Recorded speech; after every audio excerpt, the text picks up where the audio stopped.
It was said once, I cannot show you how to become enlightened. I can only show you how I became enlightened.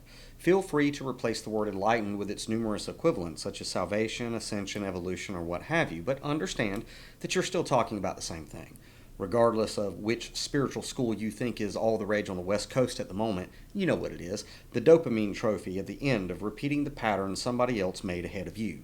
The religion or trending spiritual, not religious flavor of the month you've tried to get in on the ground level with in order to ride some dopamine wave to the top tier of its ranks. Whichever word you choose to use for the alleged light at the end of whichever tunnel of faith you crawl through matters little. The fact that matters most is that the attainment of any of these is fruitless if in the process of seeking your boon you lose your very soul. And that is very easy to do in our digital age, our Black Friday of the soul, where almost everyone incarnate on planet Earth is offering theirs up at rock bottom prices.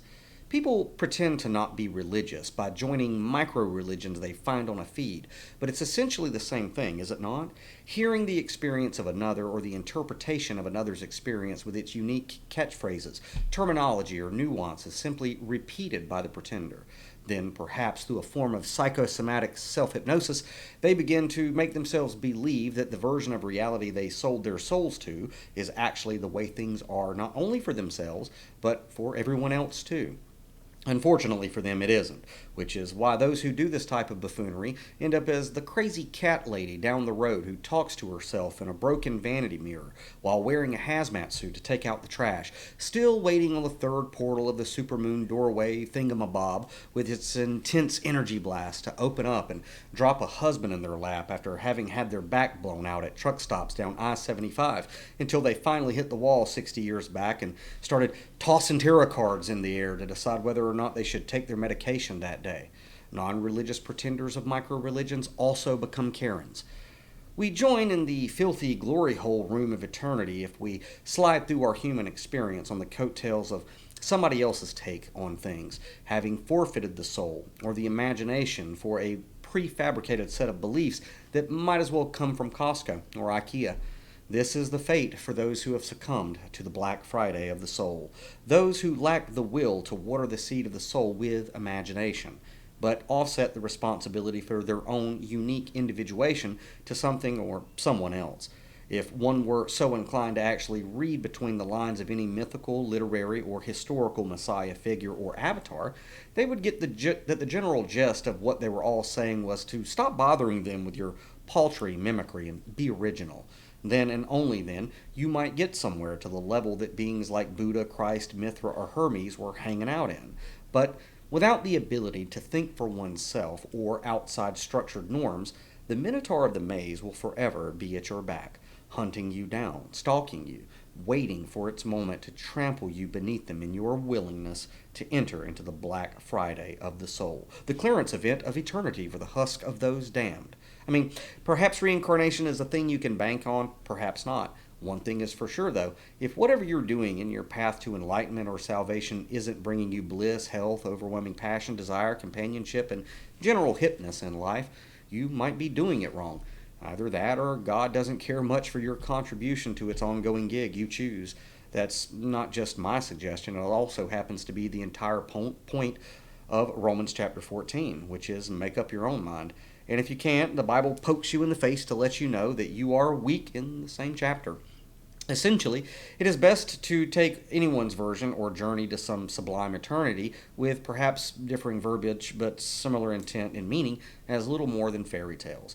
Perhaps they happened to someone else or entered into the experience of another, but that has little to do with you other than to serve as some mechanism of learning. To join in on a story of life you were not writing is to become a lifeless piece of merchandise, grabbed up in the Black Friday of the soul. This is not to say that it is wise to completely shun the experiences of others or the teachings of religions, both vast and micro, within our smart devices. No one is recommending we shut our minds to comprehend the waves of new ideas popping up from unique points of view. No, rather, what is being suggested here is an age-old adage: be open-minded, but not so much that your brains fall out, which for a great amount of people this is a foregone conclusion, as most Homo sapiens senses are all attentive to the lives of others in the palms of their hands, hitting refresh, refresh, refresh every 10 seconds to be told what to believe, and how many others do too, indicated by thumbs up buttons or rent a subscriber number at the top of the channel. Of course, there are some great gems of ideas to be found in the internets from authentic and genuine seekers of samadhi, but for the most part, the more things change, the more they stay the same. And if there's anything Christ Yeshua warned us about, it was most certainly to be very watchful for wolves in sheep's clothing, con artists, content creators that have exclusive insight, accolades, or accomplishments in this woo-woo thing or that woo-woo thing. Yawn. It's simple, really. A chick I used to hang out with in a cave used to always say, "Know thee Salwan," know thyself. For if you know thyself, you will know the worlds and their gods. In order to know thyself, you must be willing to forsake the perception of you from all others. In the age of needing to be validated by the reflection of the black mirrors that have become new gods, this is not so easy a task. Nor will the many, but only the few, even get close to acquiring their own personal boon in this Maya of life, achieving that rest, peace, and contentment that is expected in pursuits of a spiritual nature executed properly and authentically. No, the Black Friday of the soul will gobble up those who could not or would not come to truly know themselves, but stuck their thumb in the air to see and believe what new crockery was channeled by an avian bluebird from the Galactic Federation, or what the meaning of life is from the outcome of an all-in-the-family oracle card spread with Archie turned upright from Edith and Meathead fallen onto the floor. What does it mean? What does it mean? See how stupid that makes you sound when it's not coming from your own head? The Black Friday of the soul is the sellout of imagination. It is the forsaking of one's own accountability in their existence to figure this out for themselves, and in so doing, try not to be a douche to anyone else if you can manage it. It's being phony to the actual state of what you are for the pathetic perception of others that is amenable to how you wish to be perceived, but truly are not. Sadly, but probably not, that is the route most go these days in matters of attempted spiritual hijacking, hiding from themselves by building fragile walls of everyone else's beliefs or ideas, but most certainly none of their own.